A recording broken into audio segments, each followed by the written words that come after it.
faut arrêter de dire on est sûr que ça ne s'effondrera pas. On ne peut pas le dire, on ne peut plus le dire, c'est fini ça. Accepter que c'est plausible, c'est accepter que la voie responsable, c'est de s'y préparer au cas où. Bienvenue sur Sismic, le podcast qui explore les futurs à partir de ce qui bouge aujourd'hui. Alors que le dernier rapport de l'ONU sur le climat vient de paraître et nous fait comprendre gentiment que nous sommes très mal partis, alors que l'été a déjà littéralement été brûlant et qu'il fait bien chaud pour un mois de novembre, j'ai voulu enfoncer le clou sur cette question écologique qui conditionne tous les scénarios d'avenir, pour mieux comprendre cette possibilité d'effondrement systémique dont on entend de plus en plus parler. Arthur Keller est un spécialiste du sujet et je discute avec lui de son diagnostic sans concession et de ce qu'il faudrait faire concrètement pour préparer l'avenir en tenant compte. Bonjour Arthur. Bonjour Julien. Je suis très content de te recevoir parce que tu as un profil assez singulier, assez pluriel, puisque tu es spécialiste des limites et vulnérabilités des sociétés industrielles et des stratégies de résilience. Tu es aussi communicant professionnel. Tu es aussi fabricant de propositions politiques. Je ne sais pas si on aura le temps de parler de ça, mais tu as notamment aidé à la préparation d'un programme politique d'un des candidats à la dernière présidentielle. Et tu as aussi une dimension artistique, puisque je crois que tu es scénariste, c'est ça ? Oui. Donc on devrait avoir l'opportunité de parler de plein de choses et d'avoir une discussion assez riche et variée aujourd'hui. Donc j'en suis très heureux. Et je propose qu'on attaque dans le dur sur le sujet qui nous intéresse, qui est celui de l'avenir. L'état du monde aujourd'hui, c'est quoi ? Est-ce que tu peux nous dresser un peu ce que tu constates, le bilan de ce que tu constates ?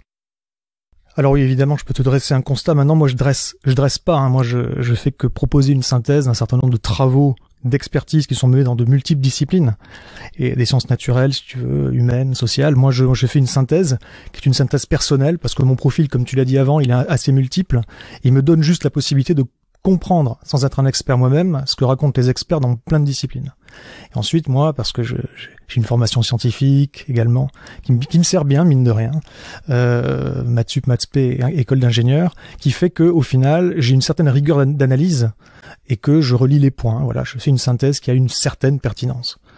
Donc moi, je vais te dire quelle est cette synthèse. Ma synthèse, moi, je la schématise souvent par un modèle que j'appelle le modèle des sphères.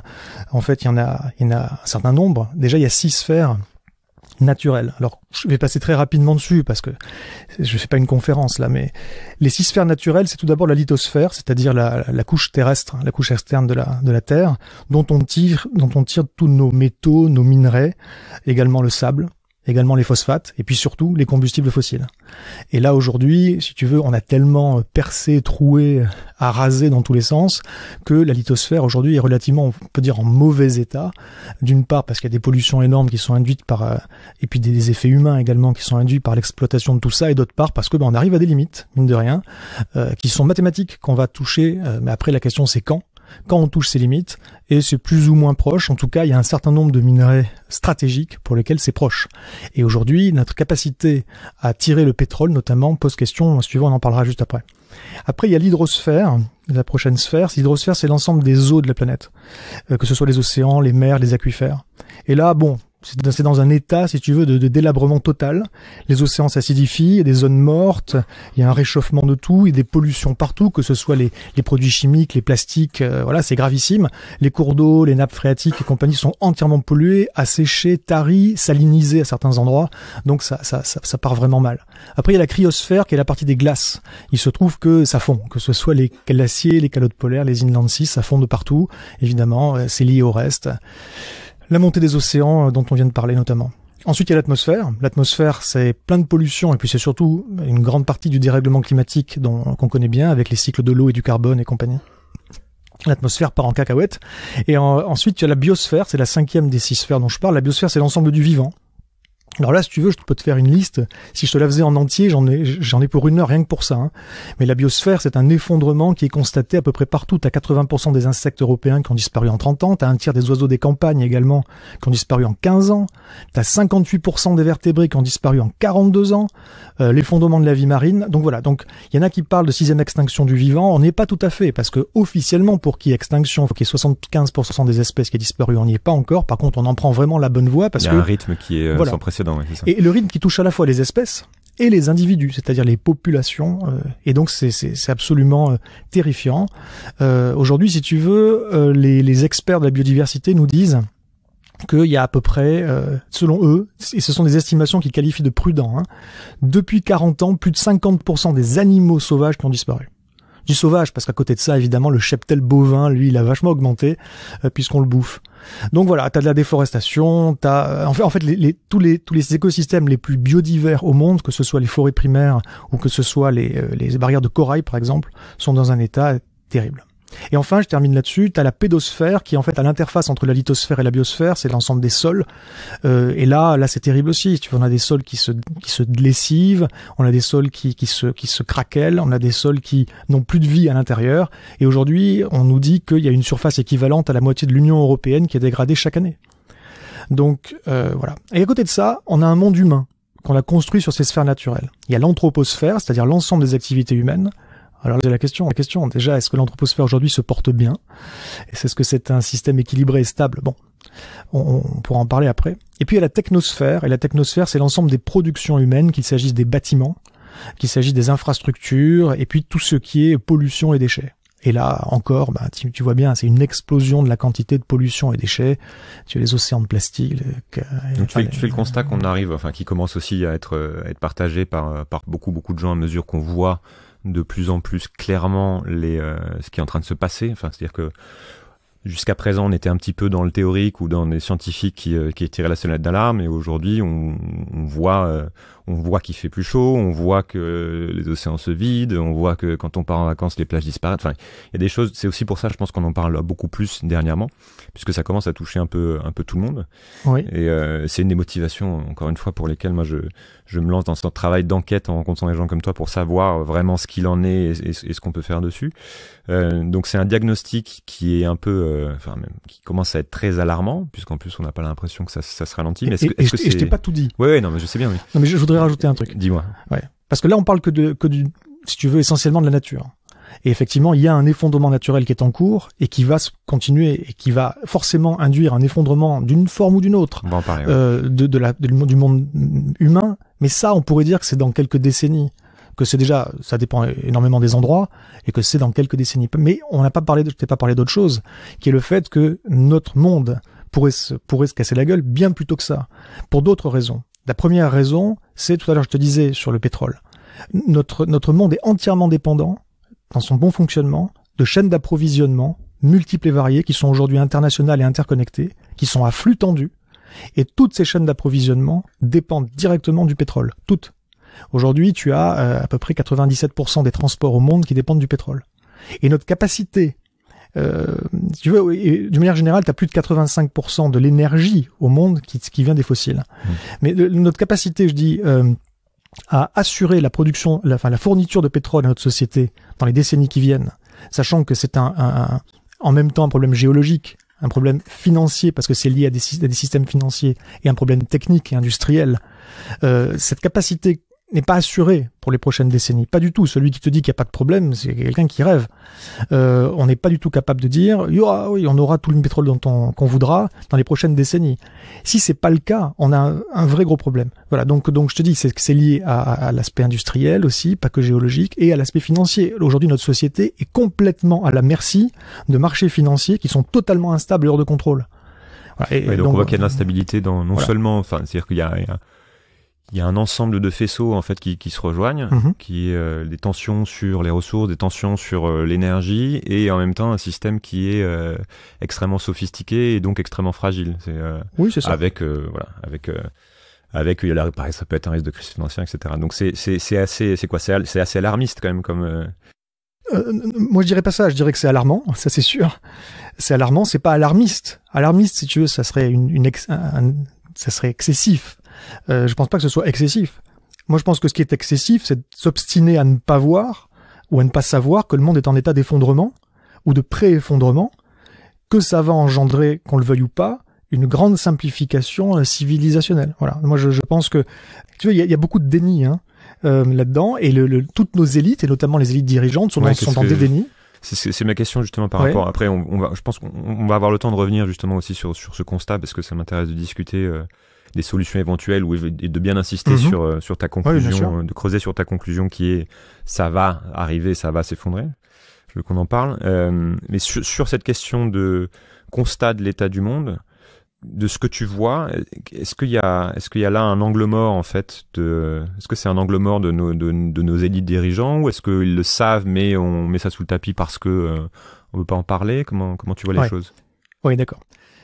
Écoute, là-dessus, bon, il y a beaucoup de gens qui nourrissent le fantasme, qui alimentent le fantasme selon lequel ils sauraient, parce que c'est des gens compétents. Et puis ils ont des conseillers, et puis ils ont accès à l'information, donc ils savent parfaitement bien, et ils nous le cachent, les salauds. Alors moi je les dédouane absolument pas du fait de ne pas savoir, mais je pense qu'ils ne savent pas.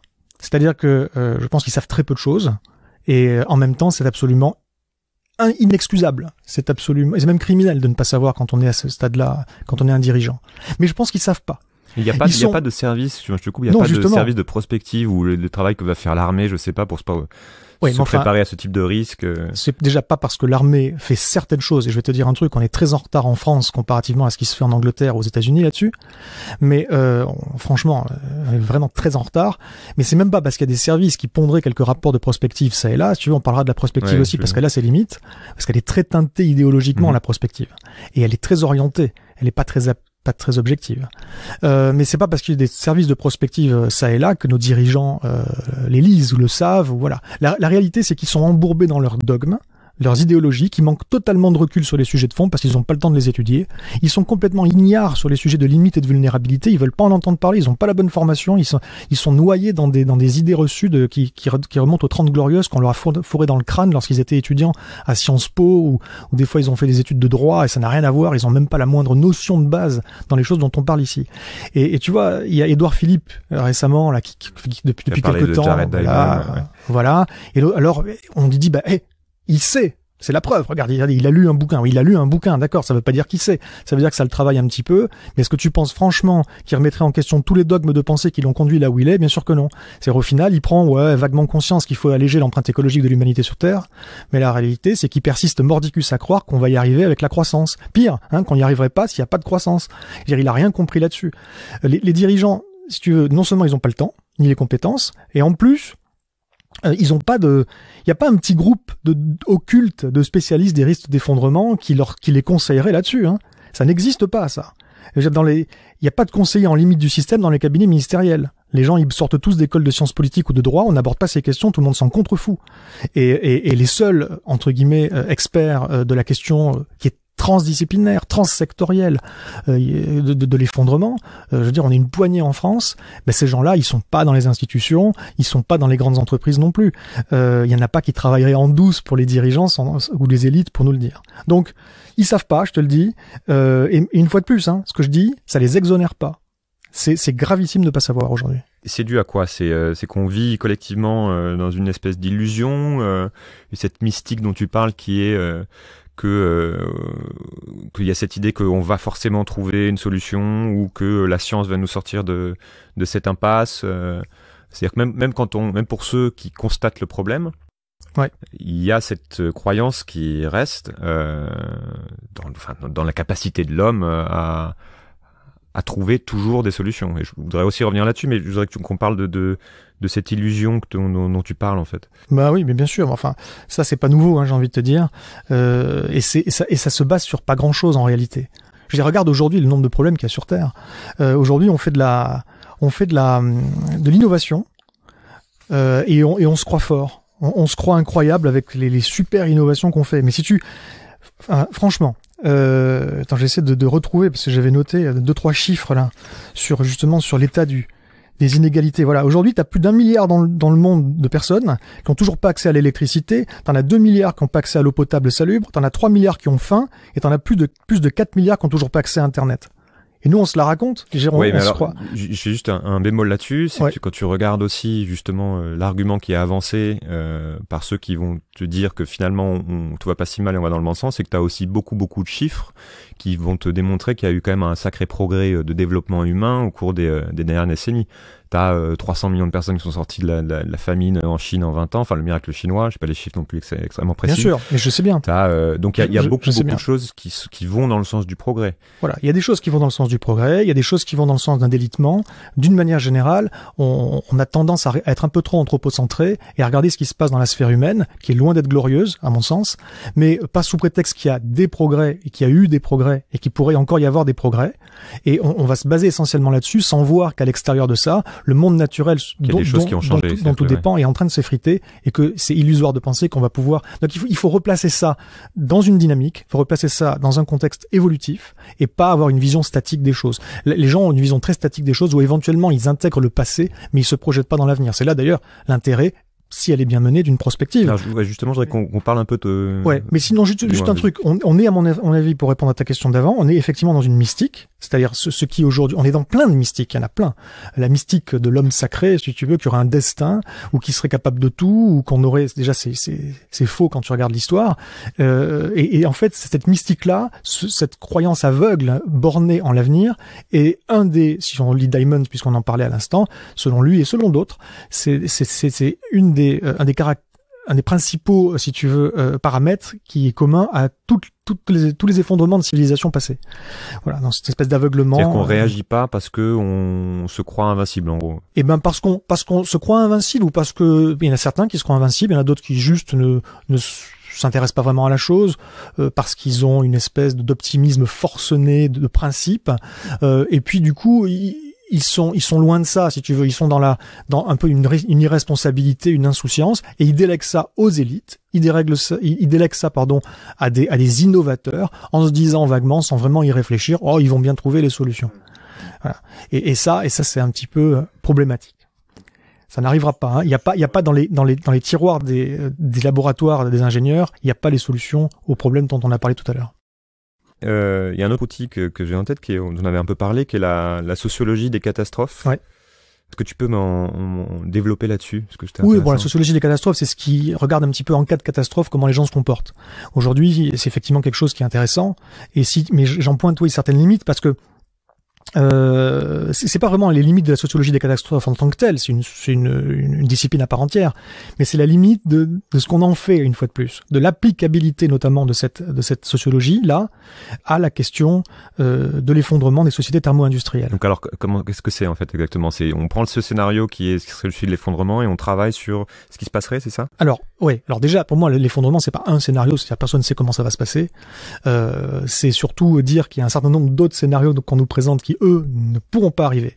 C'est-à-dire qu'on ne peut pas avoir de certitude sur ce qui va se passer, mais on peut avoir des certitudes sur l'impossibilité de certaines promesses politiques ou de certaines projections qu'on nous propose. Par exemple?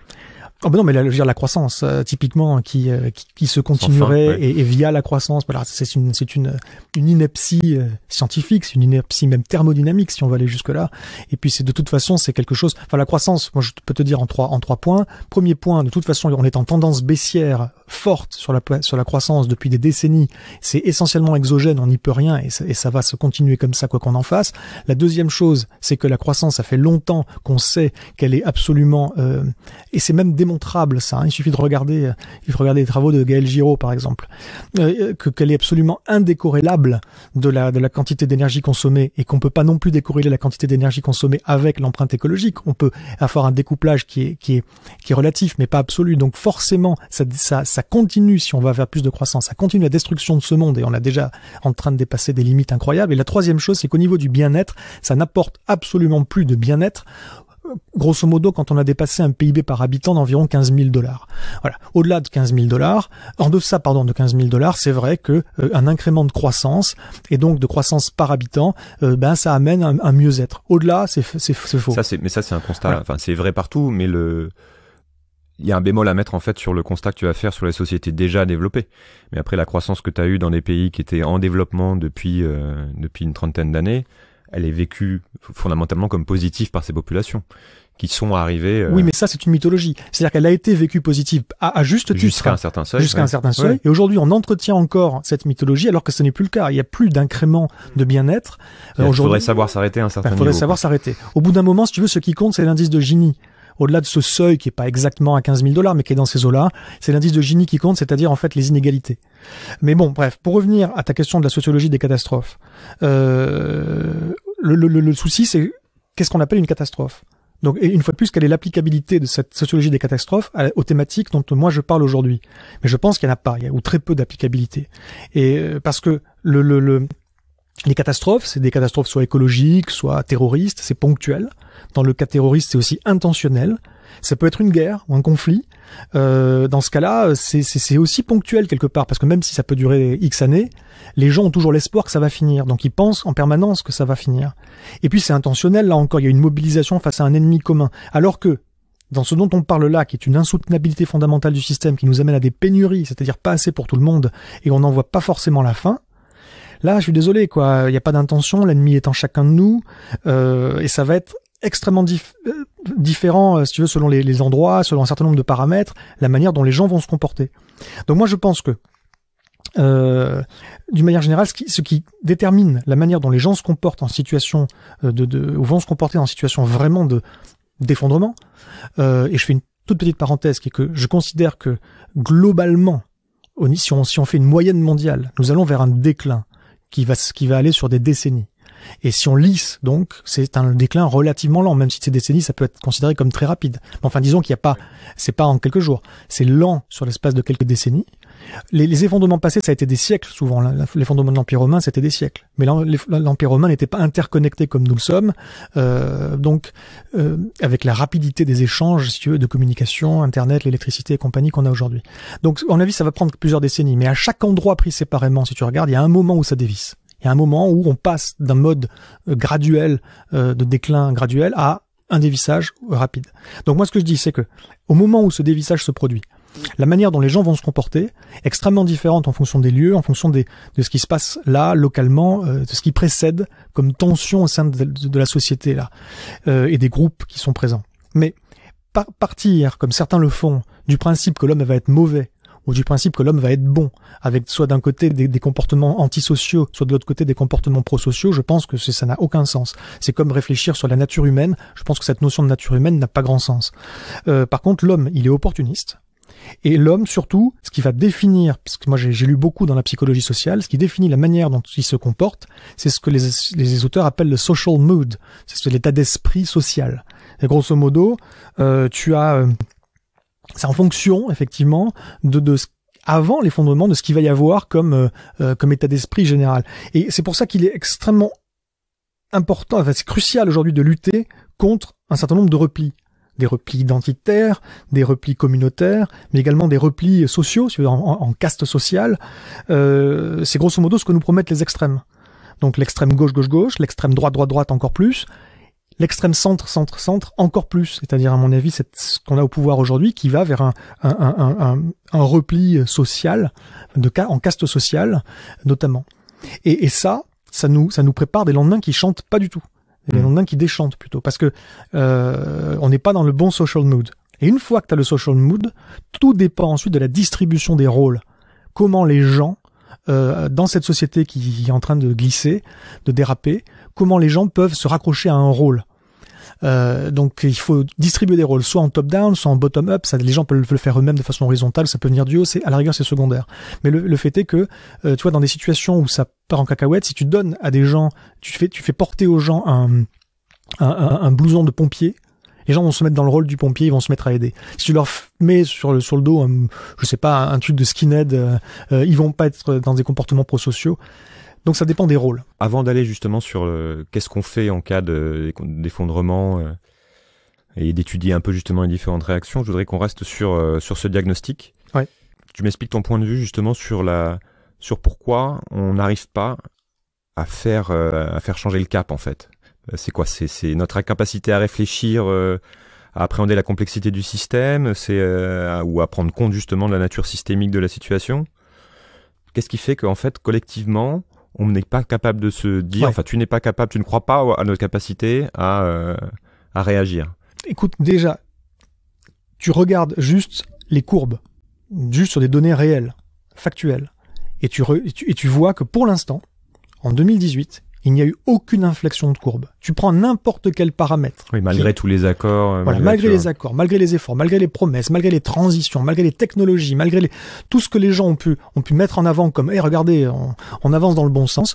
Tu prends n'importe quel paramètre qui impacte, qui qualifie ou qui caractérise un impact de l'homme sur l'environnement, sur les décennies qui viennent, tu n'as pas une inflexion à aucun moment, ça ne fait que s'accélérer. Tu regardes l'empreinte écologique qui est le gros paramètre. Sauf en cas de crise économique majeure. Sauf localement, non mais je parle en moyenne mondiale là. Après localement, effectivement, il peut y avoir des variations. Et au final, on n'est pas câblé, moi je te dis, on n'est pas formé. C'est les questions d'éducation, c'est une question de culture.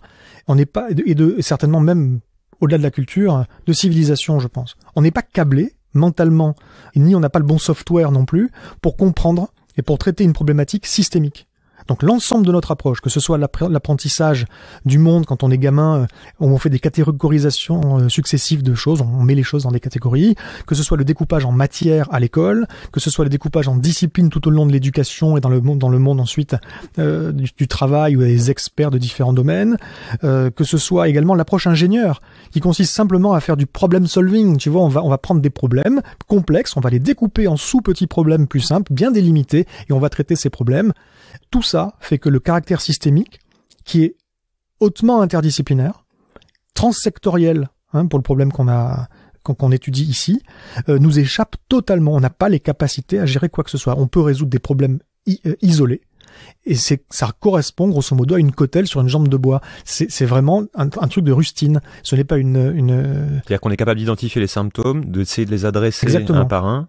Mais comme c'est une problématique, comme tout est lié, en gros, comme c'est tout systémique, ça résout pas le problème, c'est ça? Exactement. Nous ne traitons que les symptômes. Et dans le meilleur des cas, si on arrive à traiter le symptôme, et ben comme dit Dennis Meadows, l'auteur principal des Limits to Growth, limites à la croissance, dans le meilleur des cas, la pression ne fait que se déplacer ailleurs dans le système. Ok. Donc on n'arrive pas, même individuellement, si tu veux appréhender tout ça. Est-ce que c'est aussi lié, dans ta vision des choses, au système, c'est dans la manière dont il fonctionne. C'est-à-dire qu'on aurait pu penser, moi, la manière aussi dont je vois ça avec mon œil de non-expert, c'est que une des choses aussi qui est un peu flippante aujourd'hui, c'est qu'on a l'impression que les institutions qui ont été mises en place, les institutions internationales qui avaient été mises en place après la Seconde Guerre mondiale, qui permettaient d'avoir des mécanismes de décision collective et qui pourraient donner l'espoir de résoudre ce type de problème, fonctionne aussi de moins en moins bien. Si tu veux, à la fois les problèmes augmentent et en plus notre capacité à les résoudre a l'air de diminuer. Exactement. On sous-estime toujours le problème et on surestime nos capacités. On se rend compte par recalage successif, année après année, que oui, en fait, finalement, c'était pas si simple. Regarde l'Allemagne, par exemple, qui en Europe est le pays européen qui a fait le plus gros effort en matière de transition énergétique. Aujourd'hui, si tu regardes une récente publication de Bloomberg, ils sont très en retard sur leurs objectifs annoncés pour 2020. Très en retard. Et c'est le pays qui est largement en tête dans toute l'Europe. Et l'Europe est certainement la région, si tu veux, qui est la plus d'efforts avec la Chine aujourd'hui. Mais la Chine, malheureusement, c'est très clivé. D'un côté, ils font le pire, et de l'autre côté, ils font le meilleur. Et de toute manière, à la base, tu dis, on a l'impression que c'est moins efficace, mais ça peut pas être efficace. Ça ne peut pas être efficace parce que dans l'ADN même de ces institutions, on a le problème. C'est-à-dire que le but des institutions qui existent aujourd'hui, c'est comment tu traites le problème sans jamais faire de l'ombre au système qui crée le problème. C'est le paradoxe notamment de la COP21, la conclusion qui est en gros il faut réduire les émissions sans diminuer la croissance, c'est ça? Voilà, on en avait parlé, je le dis pour les gens qui savent pas, on avait parlé toi et moi quand on s'est vu, Julien.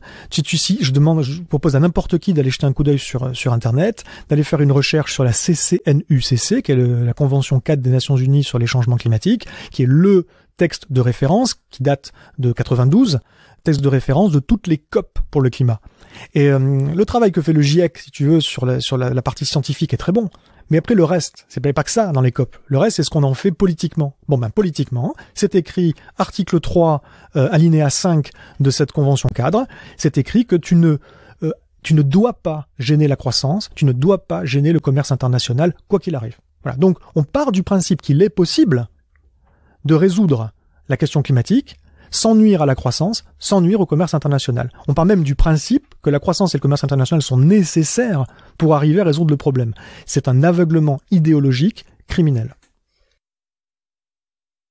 Donc qu'est-ce qu'on fait si on part sur ce constat, si on part sur cette hypothèse que qu'on n'y arrivera pas en fait. Tu m'avais parlé de tout ça en faisant un appel à une métaphore avec la métaphore du Titanic bien connue, en la développant un peu. J'aimerais bien que tu me la réexpliques.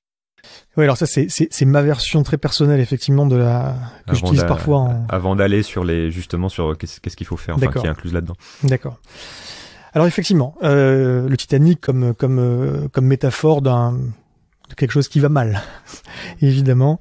Le syndrome du Titanic qui a été popularisé par Nicolas Hulot, oui. Même avant lui, c'était une métaphore qui était assez fréquemment utilisée. Donc, moi, j'ai une version personnelle.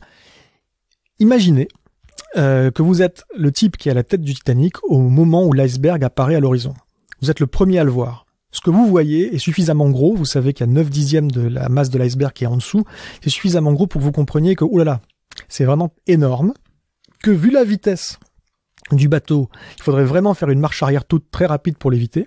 Qu'il y a donc grosse probabilité pour qu'on se prenne l'iceberg, que si on se prend l'iceberg, vous connaissez un petit peu l'architecture du bateau, vous savez que ça va percer la coque, que si ça perce la coque, on ne peut pas limiter l'avarie et que le bateau va couler. Vous savez que si le bateau coule, il n'y a pas assez de canaux de sauvetage à bord pour tout le monde, et vous savez que vu la température de l'eau, ceux qui n'ont pas de canaux de sauvetage vont crever. Voilà. Qu'est-ce que vous faites ? Donc le premier réflexe naturel, et c'est moi ce que j'ai fait il y a quelques années, c'est vite essayer de courir à la cabine de pilotage pour frapper à la porte, capitaine, iceberg, marche arrière toute. Et tu penses que le capitaine, il va comprendre que c'est grave ce que tu lui racontes, et il va regarder, et il va constater, il va faire « Oh mon Dieu, merci de nous avoir prévenus, marche arrière toute ». Mais évidemment, le capitaine, il fait pas ça. Le capitaine, il te regarde, et il dit « C'était qui, toi, espèce de rigolo, c'est moi le capitaine à bord, allez, virez-moi ce type-là ». Donc les capitaines, c'est tous ceux qui sont en position de décision. Des décisions. Voilà, pas forcément le président, hein. Je parle de tous les décisionnaires politiques, également économiques, mais également des investisseurs, des gens qui prennent des grosses décisions d'investissement. Voilà. Donc ensuite, qu'est-ce que tu fais ? Eh ben, tu descends à la salle des machines, parce que eux, c'est tous les gens qui font fonctionner le système. Eux, si vraiment ils peuvent, si tu veux faire une marche arrière toute. Les gars, marche arrière toute. Et évidemment, ces gens-là, ils ne t'écoutent pas. Ils ont une chaîne de commande qui est extrêmement claire. Nous, on prend nos ordres du capitaine. Donc, virez-moi ce rigolo. Où il y a beaucoup de bruit dans la salle des machines. Oui, voilà. Ah, on ne vous entend pas.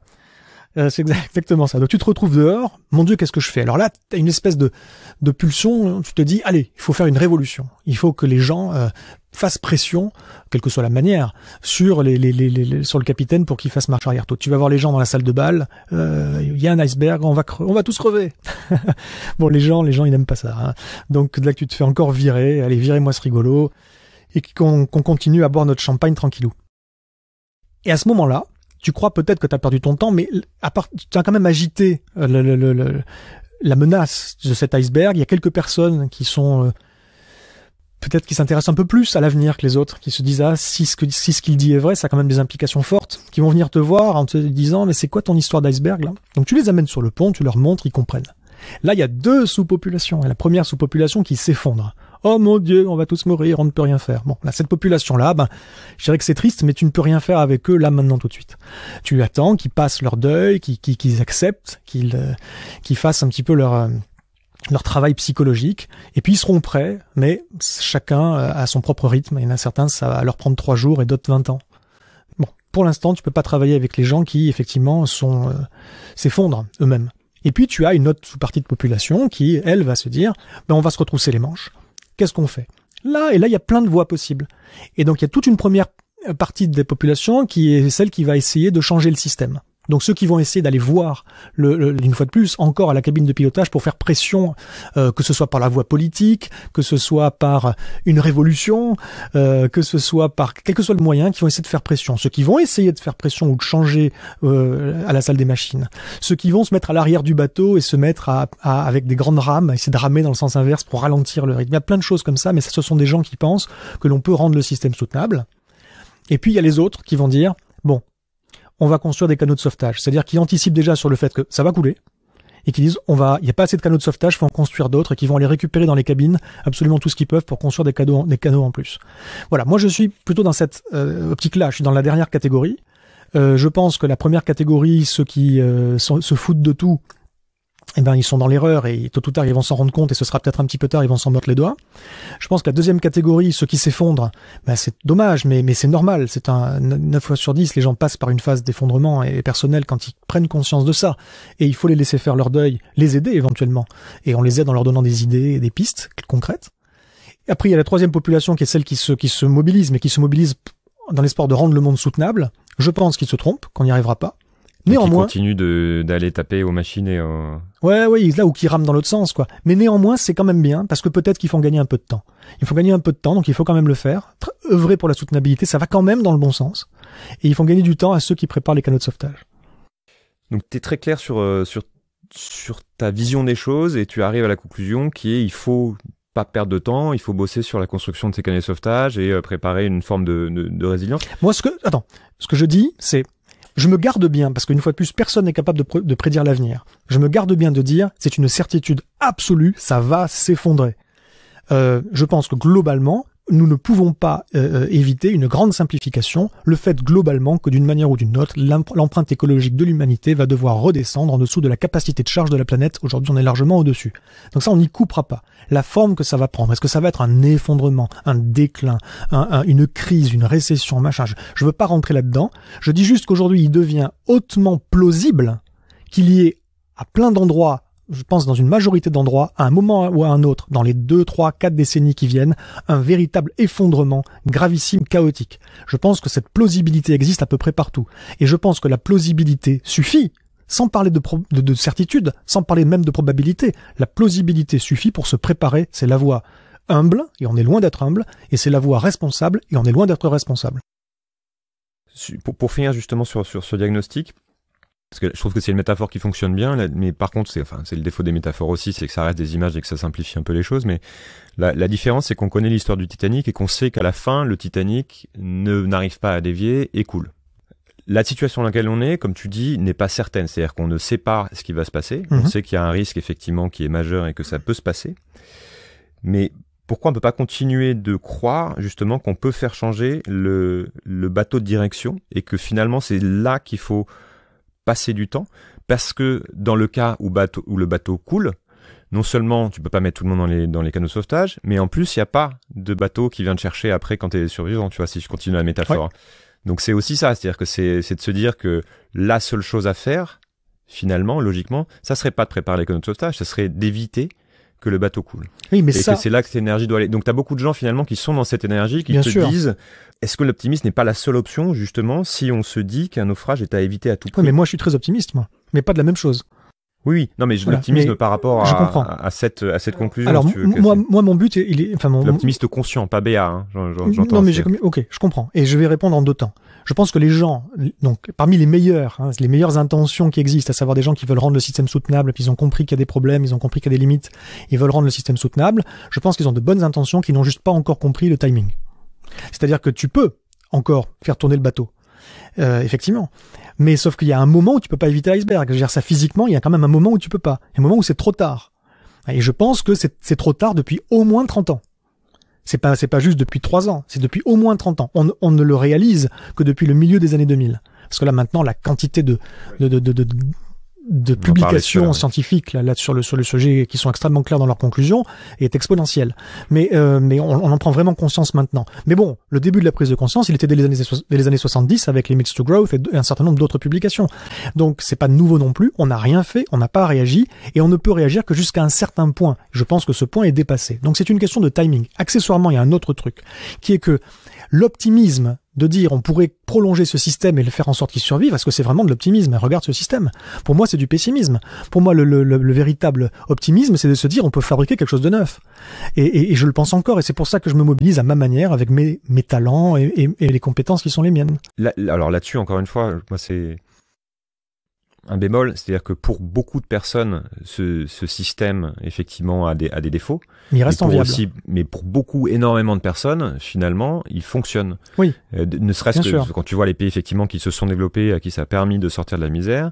C'est-à-dire qu'on arrive peut-être à un plateau et peut-être que ça va descendre. Et c'est là aussi, on avait parlé un peu de cette notion que je trouve intéressante.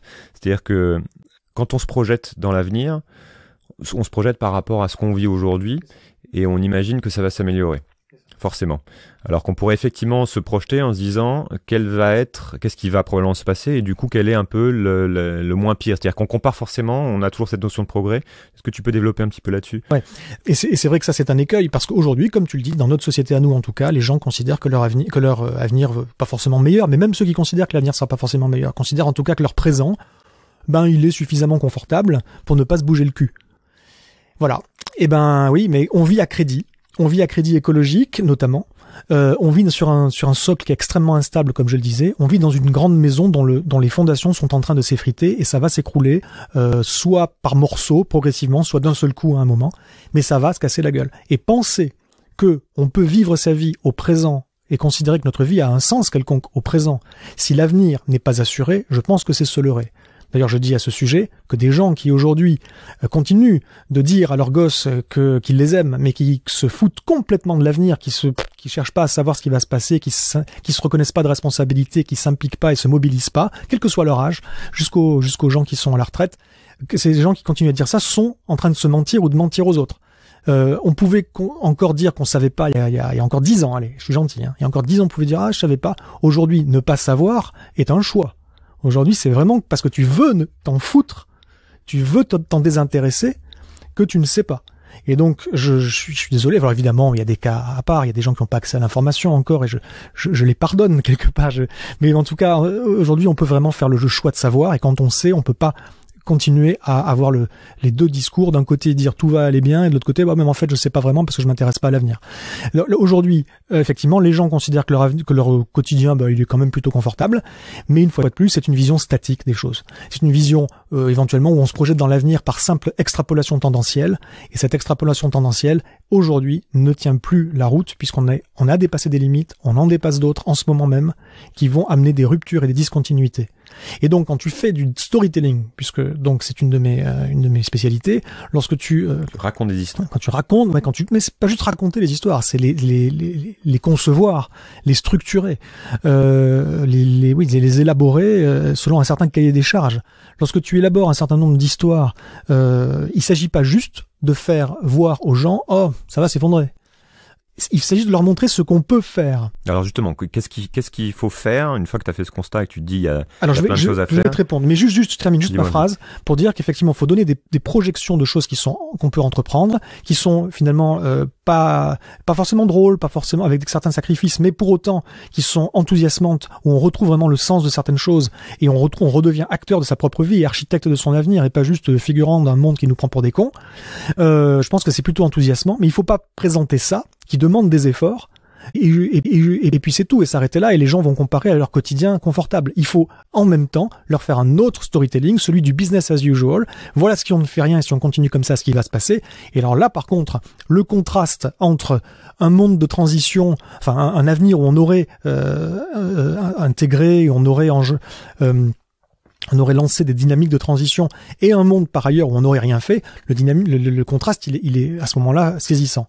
Et donc j'espère qu'en multipliant les storytelling, on fait d'une part peut-être envie à plus de gens de transitionner entre guillemets, en tout cas de changer de mode de vie pour passer d'un modèle qui est destructif et plutôt à un modèle qui est régénératif, si tu veux, basculer vers des activités qui sont plus de revitalisation de l'écosystème et de la société, et qu'on va donner plus envie à des gens de faire ça plutôt que de continuer donc dans leur... Alors c'est quoi ces nouveaux imaginaires? Les nouveaux imaginaires, ouais. Tu m'as demandé qu'est-ce qu'on peut faire. Oui. Qu'est-ce qu'on peut faire Effectivement. Alors avant, il y a deux niveaux en fait. C'est un, quelle est ta vision sur ce qu'on peut faire pour éviter que ça se passe mal. Et deuxièmement, comment tu fais pour mobiliser? Bon, alors déjà ce qu'on peut faire. Et j'ai pas la solution à tout, évidemment, ça va de soi. Et puis en fait, je peux pas. C'est impossible. C'est-à-dire que c'est à chacun de trouver sa solution. Néanmoins, je peux donner quelques grandes idées. Tout à l'heure, en sortant du métro, là, en arrivant ici, j'ai vu une pub. Alors je citerai pas la marque, c'est une marque de sport. Une marque de chaussures, Enfin bon, bref, passons. Il y a écrit nous changeons le monde à chaque fois que nous montrons l'exemple. Il y a écrit. Bon, c'est du blabla de publicitaire, mais n'empêche que là, dans notre contexte, finalement, c'est pas mal. À chaque fois que nous montrons l'exemple. Je dis chacun peut mobiliser ses compétences aujourd'hui, s'engager, c'est la première chose, s'engager dans une association. Moi, je fais partie d'une association qui travaille spécifiquement sur ces choses-là, une association de citoyens concernés qui s'appelle Adrastia, ADRASTIA. Et il y a des groupes locaux, des groupes de travail, voilà. Mais ça peut être aussi les transition towns, donc les villes, les territoires en transition, avec des groupes locaux. Ça peut être les colibris si c'est votre truc, etc. Il y a un certain nombre d'autres choses qui existent. J'en ai cité 3, mais il y en a plein. Donc renseignez-vous sur les associations et les collectifs citoyens qui existent et les mouvements autour de vous et engagez-vous. Apprenez des choses, vous allez apprendre des choses, vous allez apprendre des savoir-faire nouveaux, vous allez voir, ça va vous enrichir terriblement. Il faut ensuite faire progresser la conversation, c'est-à-dire qu'il faut s'approprier la problématique, s'approprier les arguments et être capable le plus possible d'aller au feu, si tu veux, d'aller dans les débats face aux gens et d'être convaincant. Éventuellement, si on ne sait pas exactement argumenter soi-même, au moins partager des écrits, des bouquins, des podcasts, pourquoi pas, où il y a des gens qui sont plus que qualifiés, qui vont donner des arguments. Après, il faut se former.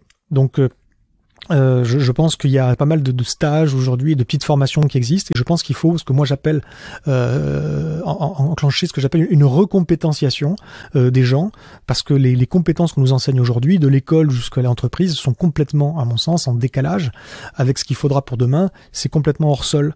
Les enfants ne sont pas préparés au monde. Les enfants sont préparés au marché du travail lorsqu'ils vont à l'école. Et le marché du travail de demain, je suis désolé, mais il n'aura, à mon sens, plus rien à voir avec le marché du travail d'aujourd'hui. On peut faire des prolongations tendancielles sur les big data et le data mining et les crypto-monnaies et je ne sais quoi d'autre. Mais à mon avis, c'est pas ça. Ça, c'est vrai, même sans effondrement, effectivement. Bon, ensuite, tu as la mobilisation des élus. Il faut mobiliser ces élus. Alors, si vous m'écoutez, que vous êtes vous-même un élu, sortez du déni et laissez faire les gens. Donnez la possibilité, facilitez les gens dès qu'ils ont un projet sur votre territoire. Et puis, si vous n'êtes pas un élu, sollicitez vos élus. Constamment, quoi. Allez les titiller. Faites-le bien de manière, évidemment, pas agressive. Voilà, soyez poli. Et puis, quand vous êtes prêt, c'est-à-dire ça peut prendre plusieurs années, ça peut prendre très longtemps pour certains. Et c'est une question aussi d'un peu d'argent, de moyens, mais pas forcément que d'argent. On peut faire ça avec peu. Quand vous êtes prêt, à un moment, vous faites votre plan B, pardon. Vous allez vous trouver un lieu ailleurs, vous quittez cette société à la con, et vous allez quitter votre job et vous engager dans une voie qui participe pas à la grande entreprise de destruction généralisée, mais qui contribue au contraire à la réparation de la nature et du tissu social. Voilà. Et donc, moi je dis ça après également aux entrepreneurs. Les entrepreneurs ont un rôle à jouer. Voilà, projetez-vous dans un autre paradigme post-croissance, éventuellement même effondriste, et proposez des nouvelles idées, des nouveaux modèles économiques. Je sais pas, des projets, des innovations, de concepts, d'usages, des nouveaux modes de gouvernance également. Voilà, il faut que vous prépariez le monde de demain. Ça passe également beaucoup par le tissu des PME, ou des startups entre guillemets, mais pas forcément technologiques. Ça passe beaucoup là-dessus, avec un esprit d'éthique, de bienveillance et de citoyenneté. Et d'une manière générale, pour chacun, il faut sortir du déni. Voilà, point barre. Il faut arrêter de dire, on est sûr que ça ne s'effondrera pas. On ne peut pas le dire, on ne peut plus le dire, c'est fini ça. Accepter que c'est plausible, c'est accepter que la voie responsable, c'est de s'y préparer au cas où, parce que les implications... Là-dessus, moi j'ai une question justement, c'est-à-dire que tu peux très bien dire, ok, on n'est pas sûr que ça ne se passe pas, mais est-ce que ça veut dire pour autant qu'il faut, entre guillemets, changer le système et tout abandonner pour justement prendre ça comme une hypothèse la plus probable et se dire, bon ben voilà... Alors moi, je t'ai pas parlé de changer le système.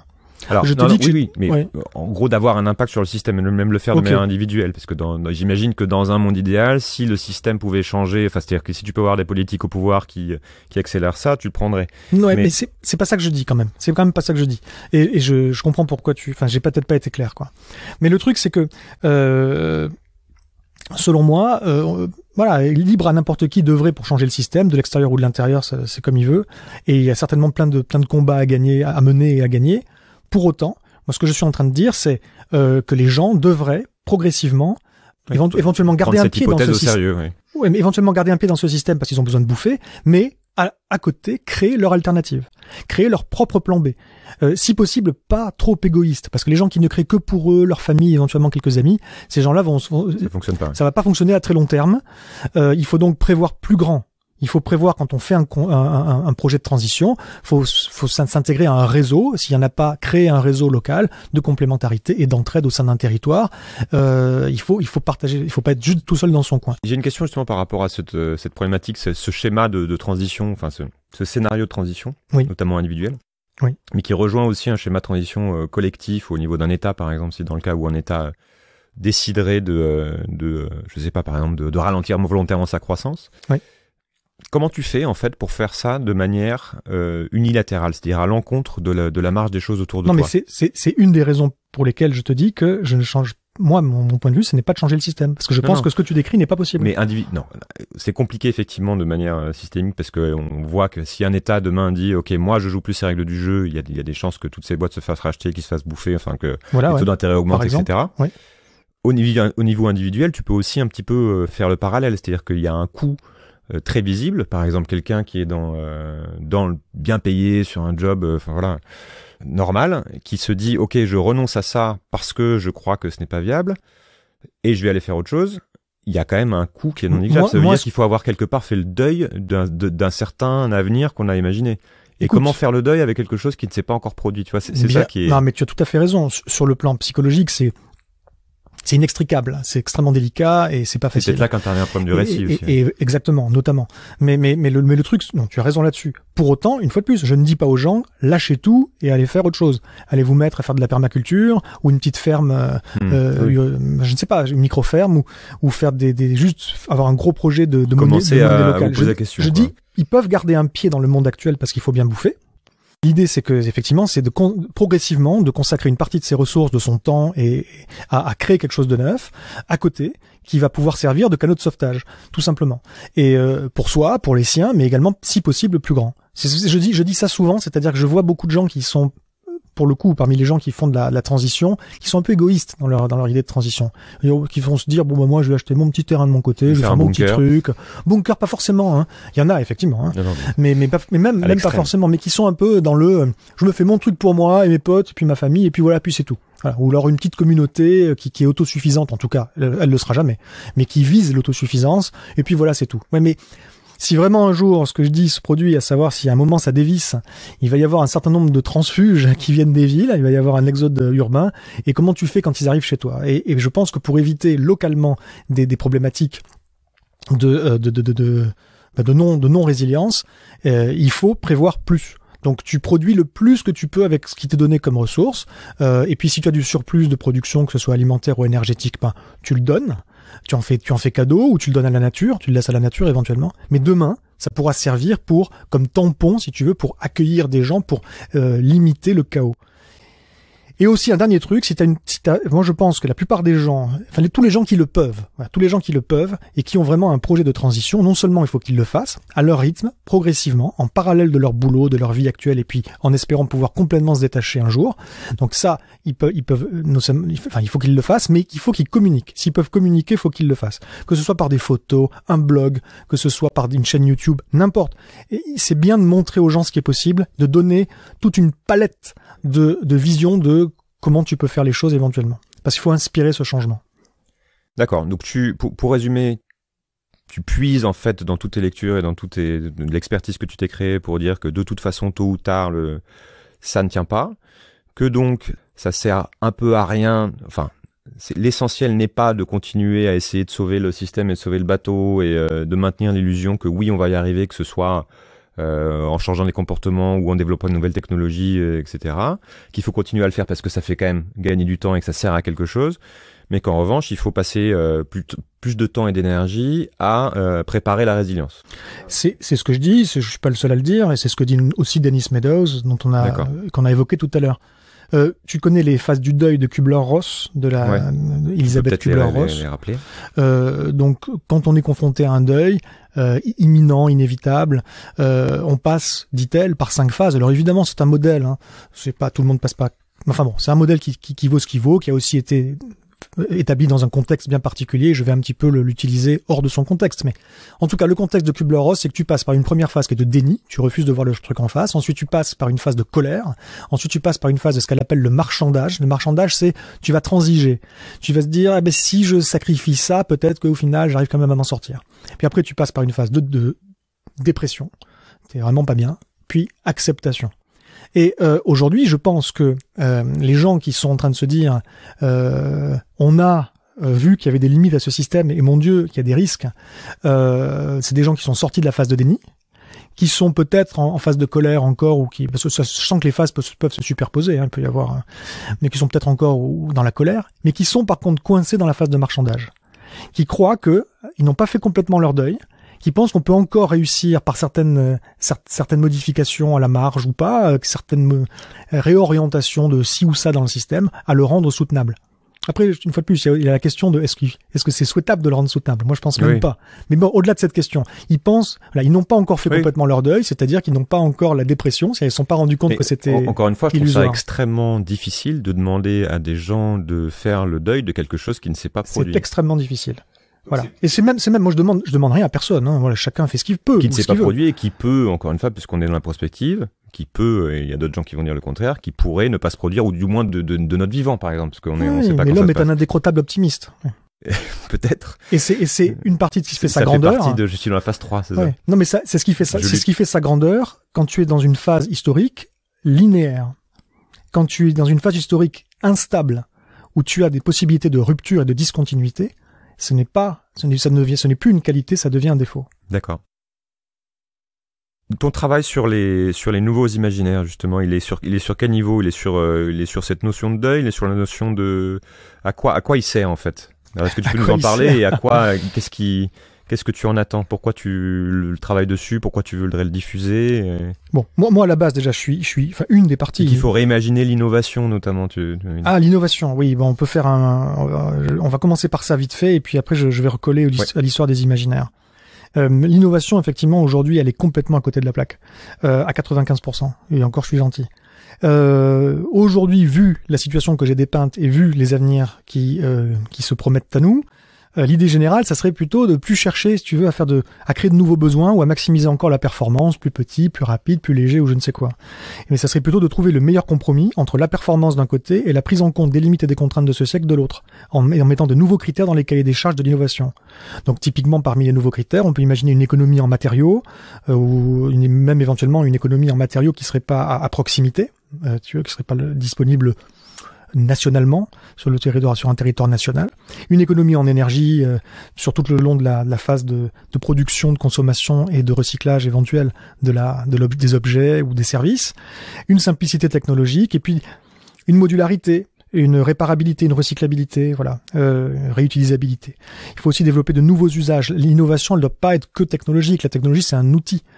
C'est pas du tout une finalité. Aujourd'hui, on est dans un monde techniciste qui imagine que chaque amélioration, chaque progrès technique est forcément un progrès humain. C'est faux, clair et net faux. Donc aujourd'hui, c'est également l'innovation, elle doit passer par d'autres types d'innovation, sur les modèles économiques alternatifs, sur les usages conceptuels, sur la gouvernance également. Et plutôt que d'essayer d'améliorer, comme je le disais tout à l'heure, les privilèges ou les gadgets, si tu veux, de multiplier les gadgets d'une petite élite, dont on fait partie pour le coup, je mets dans l'élite pour le coup même tous les pays riches, j'ai envie de dire, ça serait bien juste de se consacrer un peu à l'amélioration réelle et durable du monde. Tu vois, en étendant les bonnes innovations à toute l'humanité. Moi, je pense que ce serait déjà un peu plus noble, qu'on pourrait la raconter un peu plus à nos petits-enfants en disant, ouais, j'ai fait un truc bien plus tard, qu'en faisant de la technique pour de la technique. Et tous ces critères dont je viens de te parler, ils devraient être aujourd'hui dans les cahiers des charges de la commande publique. Voilà. Moi, c'est ce que je pense sur l'innovation. Je travaille sur deux projets autour des low-tech, des basses technologies. Un sous l'égide de la Fabrique écologique autour de Philippe Biwix, que certains de vous connaîtront, qui a écrit L'âge des low-tech, notamment. On a reçu avec qui on discutait ici. Voilà.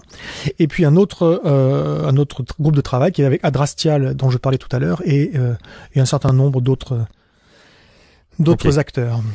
Alors on revient justement sur la notion de récit, ouais. Parce que j'ai l'impression que ce que tu dis aussi, c'est que tout cet avenir, la construction de l'avenir se joue pas mal sur le terrain des idées. Donc, il faut un contre-récit, il faut un contre-imaginaire ou des contre-imaginaires qui viendront faire concurrence à ce monde marketé, si tu veux, de publicitaire dans lequel on vit. Mais aujourd'hui, les idéologies qu'on a du futur, les visions, les imaginaires qu'on a du futur, le packaging est joli. T'as souvent les bons mots, les bonnes personnes qui ont l'air intelligentes, les bons concepts, les belles images, les technologies à mort, etc. Et on se dit, waouh, putain, c'est futuriste. C'est pas futuriste, c'est archaïque. C'est complètement archaïque. C'est que le packaging qui est joli. La réalité, c'est que c'est obsolète, c'est que des mythologies et c'est toxique. Ça nous sépare de la nature, ça nous mène dans une abstraction hors sol qui nous dénature tout, qui nous aliène. Donc, la culture, la civilisation dans laquelle on vit aujourd'hui, et que certains espéreraient pouvoir prolonger, elle est philosophiquement indéfendable. Voilà. Donc c'est juste complètement hors nature, c'est pour moi.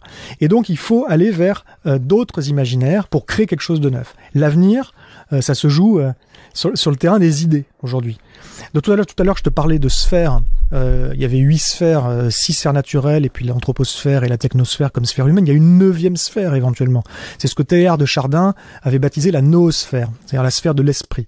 Donc c'est là la sphère des idées. Effectivement, aujourd'hui, il nous faut des récits concurrents du grand récit dominant de la démesure, du génie technologique, et puis de l'anthropocentrisme aussi, parce que il y a une obsession vraiment malsaine, pathologique, de l'homme pour l'homme, et qui considère que, alors même ceux qui considèrent que tout ce qui compte c'est l'homme, déjà on peut se poser la question pourquoi, et même si c'est le cas, ces gens-là qui croient servir au mieux l'homme en ne se préoccupant que de l'homme, se mettent le doigt dans l'œil, jusqu'au coude, il faut une fois de plus là avoir une approche système des choses. Et puis il y a un problème aussi quand je parle d'anthropocentrisme, il y a un problème, je pense, de la vision de la nature comme un ensemble de ressources et de services écosystémiques au service du seul humain.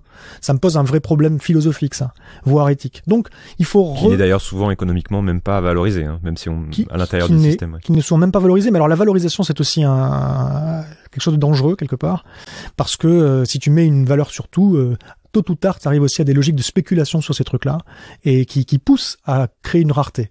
Donc, je suis pas sûr que voilà. Mais en tout cas, voilà, il y a aujourd'hui proposer une multiplicité de récits, une multiplicité d'images. Dès qu'il y a des choses concrètes, faut le faire. C'est pour ça que je disais que ceux qui ont des projets concrets de transition, faut qu'ils aient des images, faut qu'ils aient des vidéos ou des photos ou des récits ou des chansons, on va savoir quoi, n'importe quoi, qui mettent en scène leurs propres initiatives et leurs propres expériences vers la résilience, parce que tout ça va rentrer dans un nouvel imaginaire, une nouvelle culture.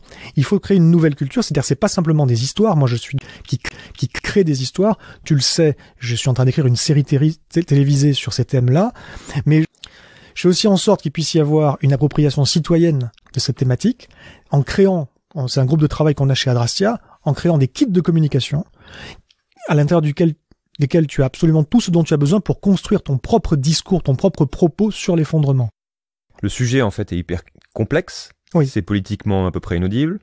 Psychologiquement, on en a parlé, c'est quand même très délicat. Oui. Et donc, c'est encore tabou pour la plupart des gens, sans parler du fait que, voilà, pour beaucoup, comme je viens de le dire, ça peut être encore présenté comme « Ah oui, mais c'est pas sûr, c'est une hypothèse ».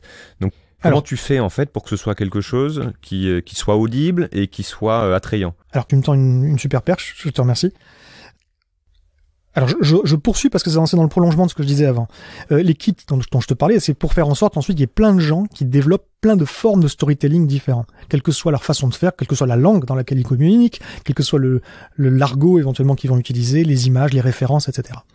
Et donc il faut qu'il y ait des artistes qui prennent à bras le corps le sujet. Il faut qu'il y ait des gens au sein des communautés qui sont des porte-paroles, qui également communiquent dans leur communauté, etc.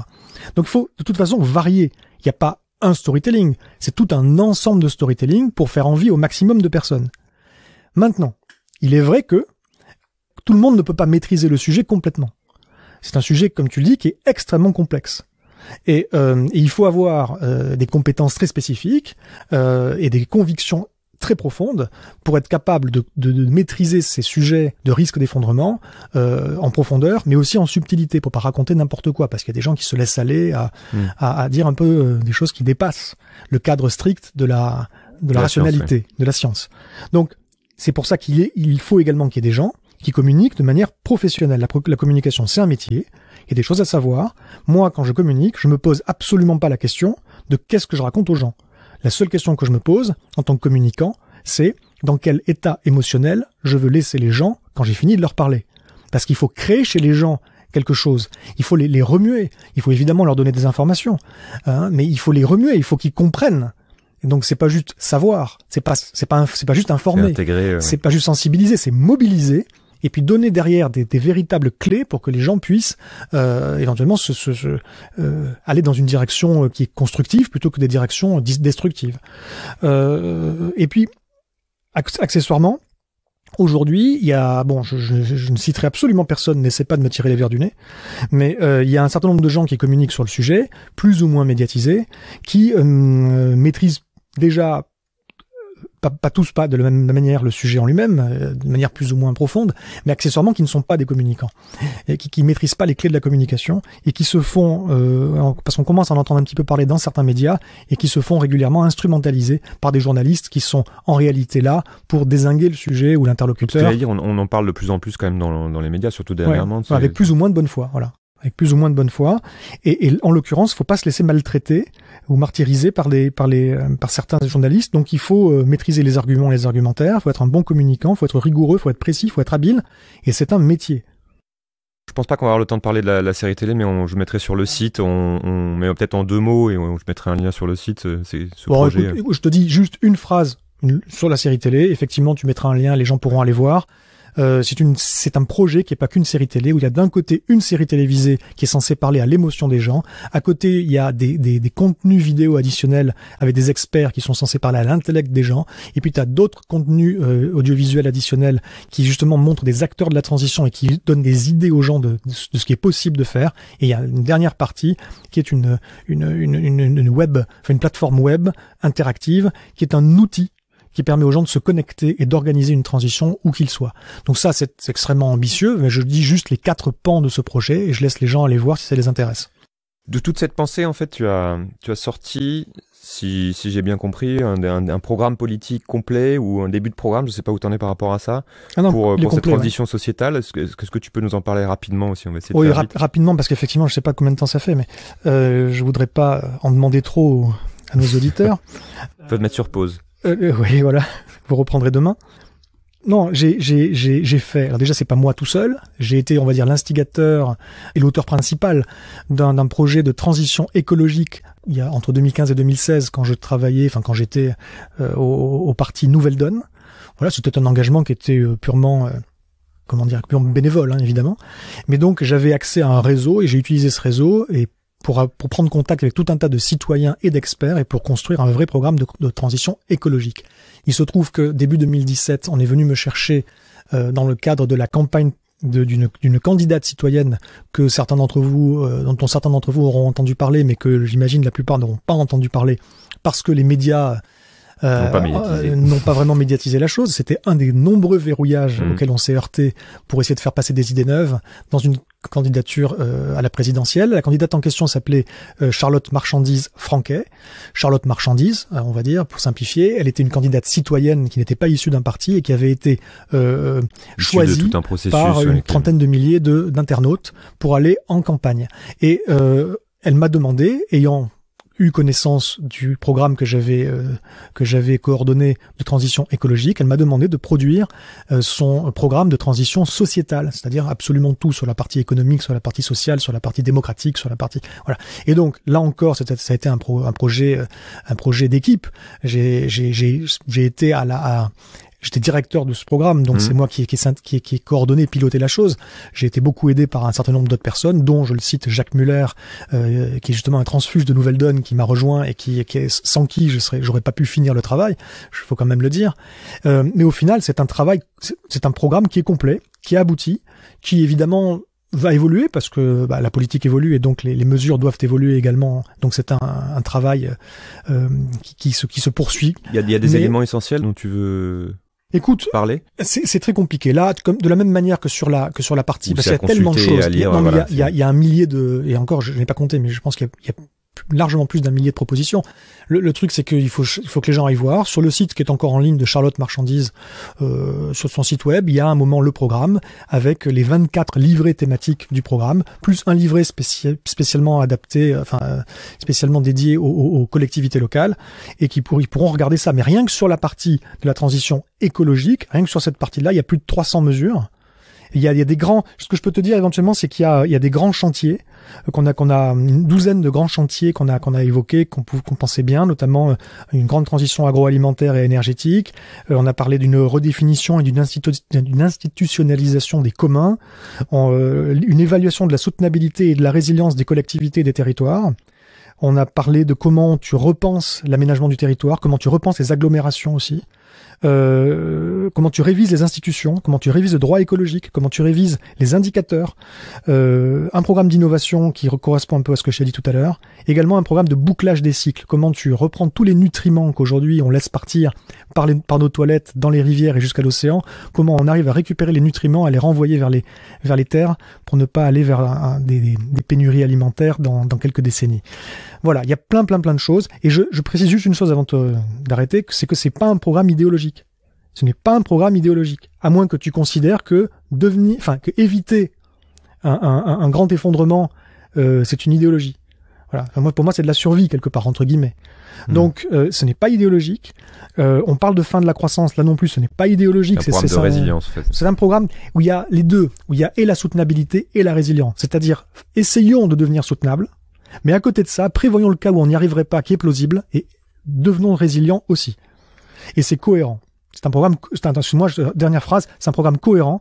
C'est-à-dire que contrairement, et là je le dis sans rougir, contrairement aux autres programmes, parce que je me les suis tous farcis, des autres candidats en 2017, même les candidats que j'aimais bien, avec des programmes, avec des choses que j'aimais bien, on a une cohérence de A à Z. Sur les autres programmes, c'était systématique. Entre le pan économique et le pan écologique, tu avais des incompatibilités totales. On va envoyer les auditeurs vers ça. Pareil, je mettrai le lien sur le site. Oui, si tu veux bien, ouais. On va finir. Un conseil par rapport à tout ce que tu as dit à donner à ceux qui nous écoutent. Voilà, au niveau le niveau individuel, après le côté politique collectif. Un conseil. Disons un coup de pied au cul, ouais.